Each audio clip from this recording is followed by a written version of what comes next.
Here we are in our series on the commandments of Jesus, quite possibly the greatest commandments.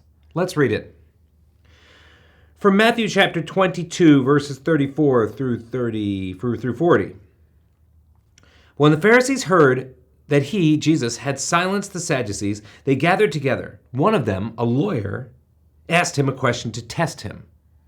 "Teacher, which is the greatest commandment in the law?" And he said to him, "You shall love the Lord your God with all your heart, with all your soul, with all your mind," quoting from the old scripture. "This is the great and first commandment. Love God. And the second one is like it. You shall love your neighbor as yourself. On these two commandments depend all the law and the prophets." I sat down on Monday and I started going through the scripture and writing out my sermon. And I wrote a section on what it looks like to love God, and I wrote a section on what it looks like to love our neighbor. And I actually believe this is 3 commandments because I think in it is insinuated the love of ourselves as well, which might be the hardest part of it all. And suddenly I felt like I was had pulled out the fire hose and was just going to be blasting us all in the faces with so much information. I said, it's just too much. It's too much. There's too much going on here.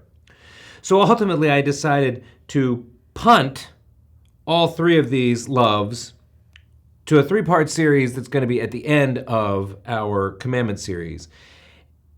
But this week, I want to talk about love. What is love? What is biblical love? Jesus calls us to love God, to love our neighbor as we love ourselves. What does it even mean to love? What does it look like to love?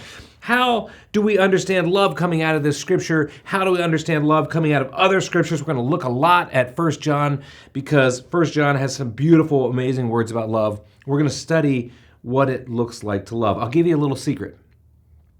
I believe that biblical love is about always seeking the very best interest of the other person, just as Jesus seeks the best interest of us by giving his life on the cross. If you're interested in hearing more about love, come on out Sunday and check it out.